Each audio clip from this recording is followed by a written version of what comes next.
శ్రీ సచ్చిదానంద సద్గురు సాయినాథ్ మహారాజ్ కి జై. శ్రీ సాయి సచ్చరిత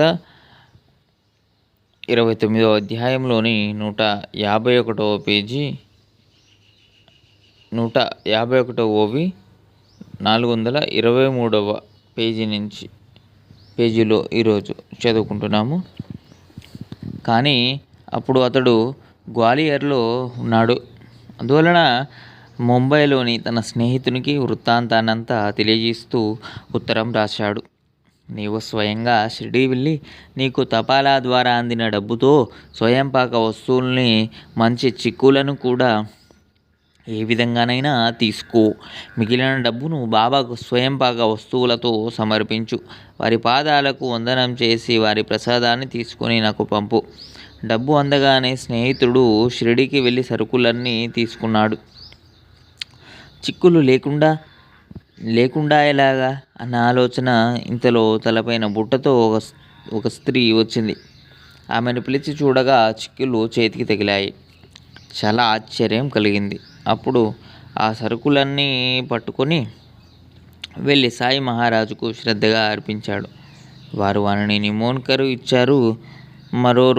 మరో రోజు అతడు వారిని వండి నైవేద్యాన్ని అర్పించాడు. తర్వాత బాబా భోజనానికి కూర్చున్నప్పుడు పప్పు, అన్నం అవి ఏవీ తాకకుండా చిక్కుళ్ళ కూరనే తీసుకొని తినగా అందరికీ ఆశ్చర్యం కలిగింది. బాబా చిక్కుళ్ళ కూరనే తీసుకొని తిన్నారన్న వృత్తాంతం తెలిసినప్పుడు హాటేకు చాలా ఆనందం కలిగింది. మనసులోని భావాలను బట్టే అనుభవాలు కలుగుతాయని హాటేకు అనుభవపూర్వకంగా తెలిసి వచ్చింది. తర్వాతి కథలోని విశేషాన్ని వినండి. సాయి భక్తుల కోరికలను తీర్చడంలోని మాధుర్యం తెలుస్తుంది. సాయిబాబా హస్తస్పర్శతో పవిత్రమైన ఒక రూపాయి బిళ్ళను ఇంట్లో అట్టి పెట్టుకోవాలని ఆటెకు కోరిక జనించగా బాబా ఆ కోరికను తీర్చారు. మనసులో కోటానుకోట్ల ఆలోచనలు, వానిలోని చెడు వాటిని వదిలి మంచి వానిని ఉంచుకోవాలి. ఇప్పుడు సాయిబాబా యొక్క సామర్థ్యాన్ని గమనించండి. వారు భక్తుల వెనుకే నిలిచి ఉంటారు. హాటేకు కలిగిన మంచి కోరిక సఫలమవ్వటానికి క్షణం పట్టలేదు. తక్షణమే ఒక భక్తుడు సాయి దర్శనానికి షిరిడీ బయలుదేరాడు. సంకల్పాలు మాత్రం మంచివై ఉండాలి. సాయి వారిని తీరుస్తారు. సద్భావాలను ఇష్టపడే వారి కోరికలను తీర్చే బాధ్యత వారిదే. హాటే అత్యంత ప్రేమగా ఒక రూపాయిని స్నేహితునికి ఇచ్చి, దీన్ని బాబా చేతిలో ఉంచాలి, మర్చిపోకు సుమా అని చెప్పాడు. స్నేహితుడు షిరిడీ వెళ్ళి వెంటనే బాబా దర్శనం చేసుకున్నాడు. వారి చరణాలకు నమస్కరించి వారి సముఖంలో కూర్చున్నాడు. బాబా దక్షిణ కొరకు చేయి చాచగా అతడు మొదట తన దక్షిణను ఇచ్చాడు. బాబా వెంటనే దాన్ని తమ జేబులో వేసుకున్నారు. ఆ తర్వాత హాటే ఇచ్చిన రూపాయిని తీసి దాన్ని బాబా అరచేతిలో ఉంచి చేతులు జోడించి, ఈ దక్షిణను డాక్టర్ హాటే నాతో పంపించాడు అని చెప్పాడు. హృదయవాసి సాయి హాటే గ్వాలియర్ నివాసి అయిన అతని మనసులోని కోరికను తెలుసుకొని ఆ రూపాయిని తదేకంగా చూస్తూ కూర్చున్నారు. బాబా ప్రేమతో ఆ రూపాయిని ముందుంచుకొని దాన్నే చూస్తుంటే జనులు ఆశ్చర్యంగా చూడసాగారు. బాబా తమ కుడి చేతి బొటన వెలితో ఆ రూపాయిని మాటిమాటికి ఎగురవేస్తూ కాసేపు ఆడుకుని దాన్ని మరలా ఇచ్చేశారు. ఇది ఎవరిదో వారికి ఇవ్వు.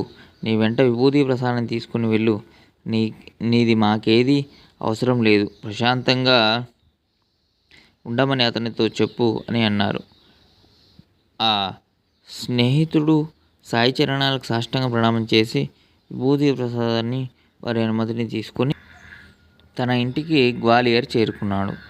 గ్వాలియర్కు రాగానే డాక్టర్ హాటేకు రూపాయినిచ్చి సకల వృత్తాంతాన్ని తెలియజేశాడు. హాటే హృదయం ప్రేమతో నిండిపోయింది. నేను తలచినట్లుగా బాబా నా మనసులోని కోరికను తెలుసుకొని దాన్ని తీర్చారు అని అన్నాడు. అలా హాటే మనసుకు అనిపించింది. అది అతని ఆలోచన. కానీ సత్పురుషుల ప్రణాళికను, దాని ప్రయోజనాన్ని ఎవరు తెలుసుకోగలరు? ఇదే నిశ్చితమైనది అని స్పష్టంగా చెప్పలేం. దీనికి వ్యతిరేకమైన మరొక సంఘటనను చూడండి. సత్పురుషులకు తమ మనోగతం తమకే తెలుస్తుంది. ఒకరి రూపాయిని తిరిగి ఇచ్చివేస్తారు, మరొకరు ఇచ్చిన దాన్ని జేబులో వేసుకుంటారు. దానికి కారణం ఏమని చెప్పగలం? బాబా మనసులో ఏముందో ఎవరు చెప్పగలరు? తరువాతి ఓవి నుంచి మరొక వీడియోలో చదువుకుందాం. జై సాయినాథ్ మహారాజ్కి జై. లోకా సమస్తాం సుఖినో భవంతు.